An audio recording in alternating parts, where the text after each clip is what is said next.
Good morning friends, welcome to Neeru's current affairs. ఈరోజు మనం 26 March గల కరెంట్ అఫైర్స్ గురించి తెలుసుకుందాం.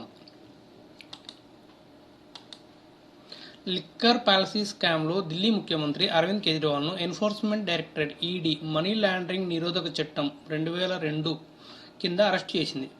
అరవింద్ కేజ్రీవాల్ అరెస్ట్ అయిన తొలి సిట్టింగ్ ముఖ్యమంత్రి. నెక్స్ట్, సూరత్లో రాష్ట్ర విద్యాశాఖ మంత్రి ప్రఫుల్ పన్షేరియా ఆన్లైన్ లెర్నింగ్ ప్లాట్ఫామ్ శిక్షా రీఫామ్ను ప్రారంభించారు. నెక్స్ట్, జియోమి తన మొట్టమొదటి ఎలక్ట్రిక్ వెహికల్ SU7తో ఎలక్ట్రిక్ కార్ మార్కెట్లోకి ప్రవేశించడానికి సిద్ధంగా ఉంది. Next, WTT feeder beer 2024 table tennis టోర్నమెంట్లో శ్రీజ ఆకుల మహిళల సింగిల్స్ టైటిల్ను గెలుచుకుంది.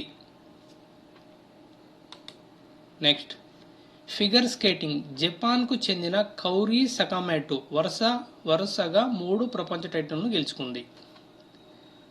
నెక్స్ట్, పంచకులలో జరిగిన యోనెక్స్ సన్రైజ్ 46వ Indian masters national badminton championship 2024లో మహారాష్ట్రకు చెందిన నహీద్ దివేచా 2 బంగారు పతకాలను కైవసం చేసుకుంది.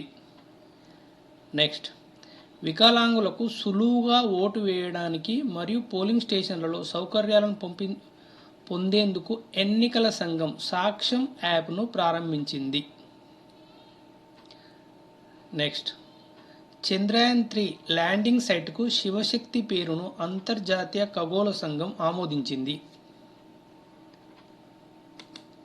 నెక్స్ట్, భారత్ బయోటెక్ భారతదేశంలో క్షయ వ్యాక్సిన్ MTBVAC యొక్క క్లినికల్ ట్రయల్స్ను ప్రారంభించింది. నెక్స్ట్, చండీగఢ్ అంతర్జాతీయ ఫిల్మ్ ఫెస్టివల్ను నిర్వహించనుంది. Cine venture international film festival. Next, భారతీయ శాస్త్రవేత్త ప్రొఫెసర్ జయంత్ మూర్తికి గ్రహ శకలం పేరు పెట్టారు. ఆస్ట్రాయిడ్ 215884 జయమూర్తి. ఓకే ఫ్రెండ్స్, ఈ వీడియో కనుక మీకు నచ్చితే సబ్స్క్రైబ్ చేయండి. Thank you.